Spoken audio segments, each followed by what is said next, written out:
सिखाए। अब सुनिए आगे। मम्मी, आपने जैसा कहा था हमने वैसा ही किया, लेकिन देखिए ना, विवेक का हाल तो वैसा का वैसा ही है। घर में ना सुबह का नाश्ता बनता है और ना खाना। नौकरी पर जाने की बात करूं तो खाने को दौड़ते हैं मुझे। हाँ मम्मी, मैंने भी सुमित को कितनी बार कहा कि अगर नौकरी नहीं करनी तो कोई छोटी सी दुकान ही खोल लो। घर का खर्चा कैसे चलेगा? देखो, दोपहर के 12 बजने आए और जनाब अभी तक सो रहे हैं। हाँ मम्मी, ईशा और सुहाना ठीक कहती हैं। अविनाश का भी यही हाल है। जब मैंने अपनी प्रेगनेंसी के बारे में कहा तो मुझसे कहने लगा, अरे दूसरी लड़कियां तो 9 9 महीने तक नौकरी करती है, बस डिलीवरी के टाइम छुट्टी लेती है। मोहिनी, तुम भी नौकरी करो। अब मुझे कहाँ नौकरी मिलेगी? मम्मी बताओ, अब मैं क्या करूं? हे भगवान, क्या सोचकर घर जमाई दामाद लाई थी मैं कि मेरी बेटियां मेरे पास रहेंगी और खुश रहेंगी। लेकिन इन आलसी दामादों ने तो हमारी जिंदगी को भी प्रॉब्लम में डाल दिया है। मैं तो कहती हूँ मम्मी, हम लोग वापस अपनी जॉब पर जाना शुरू कर देते हैं। बता देते हैं इन लोगों को कि हमने प्रेगनेंसी का बहाना किया है।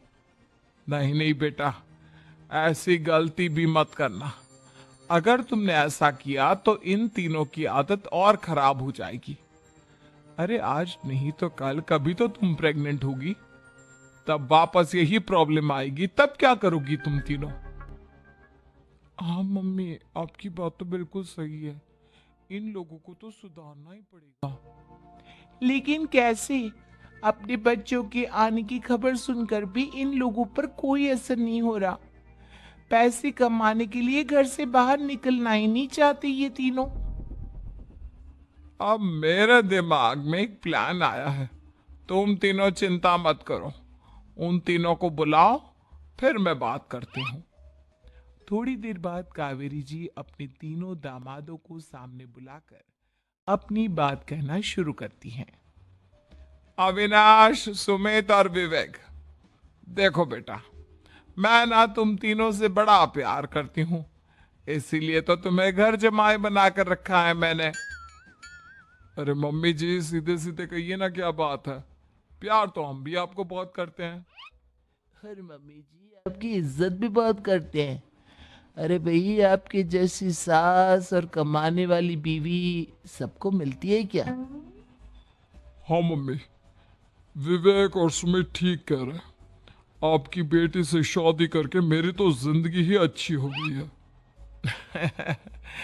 जानती हूं मैं, और ये भी जानती हूं कि तुम तीनों अपने अपनी बीवियों से बहुत प्यार करते हो। बेटा, बात ऐसी है कि हमारे कुल गुरु ने कहा है कि प्रेग्नेंट होने के बाद मेरी तीनों बेटियां शुरू के 4 महीने हमारे गांव में जाकर रहेगी, जहां मेरे चाचा जी रहते हैं। अरे लेकिन क्यों मम्मी, गांव में जाकर रहने की क्या जरूरत है इन तीनों को?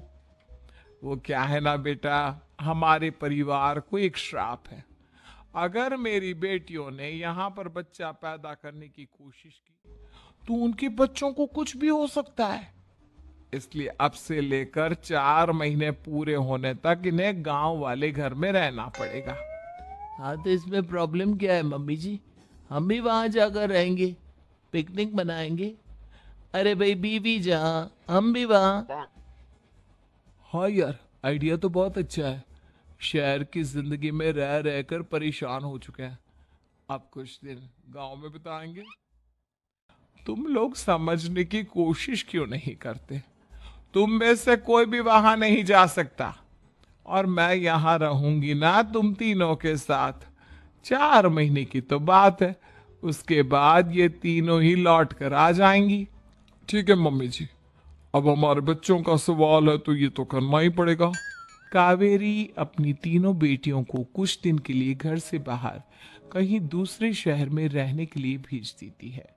कुछ दिनों के बाद, अरे मम्मी जी, बहुत दिन से पिज्जा नहीं खाया, मंगवाइए ना।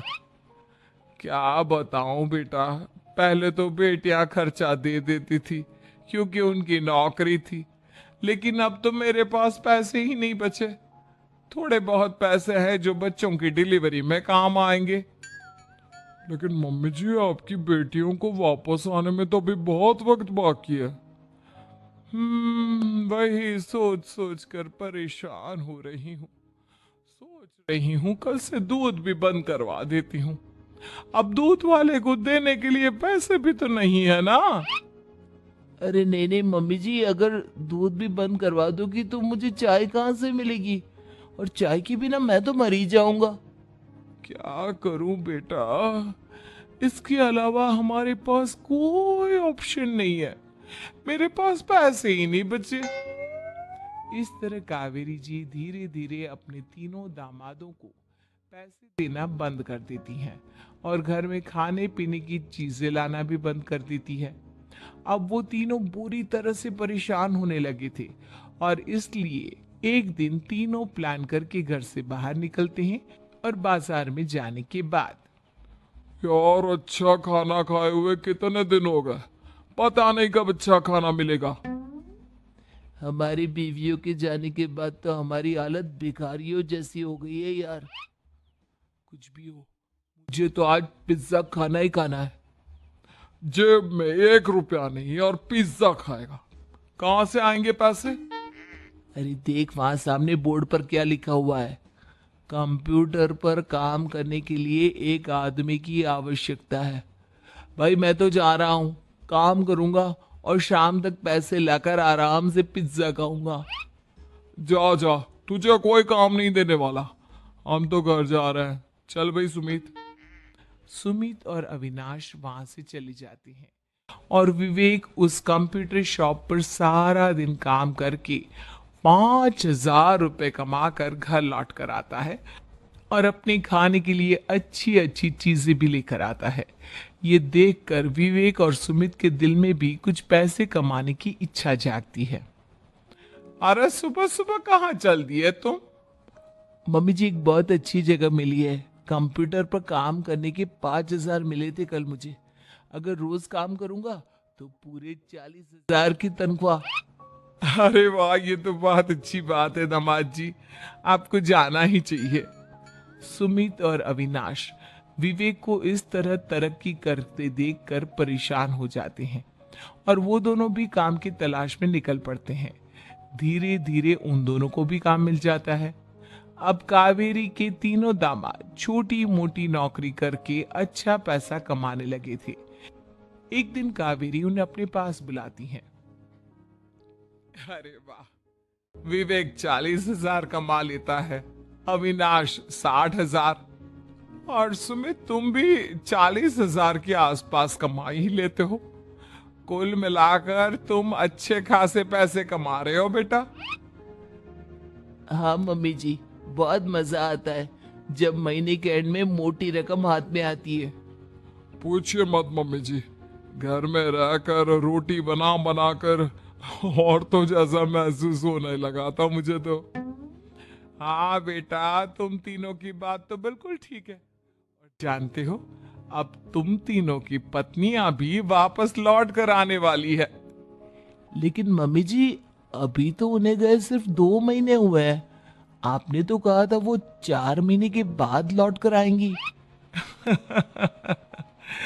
ऐसा कुछ नहीं है बेटा, मैं सिर्फ तुम तीनों को सबक सिखाना चाहती थी कि आदमी घर में बैठकर बीवी की कमाई खाता हुआ अच्छा नहीं लगता।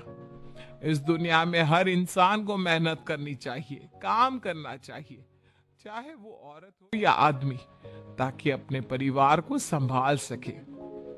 कावेरी की बात सुनकर उन तीनों को अपनी गलती का एहसास होता है और कावेरी उन्हें सच बता देती है कि ईशा, सुहाना और मोहिनी शहर में ही कहीं दूसरी जगह रह रहे थे। शाम के वक्त उन तीनों की पत्नियां लौट कर आ जाती है और कावेरी जी का परिवार एक खुशहाल परिवार की तरह रहने लगता है।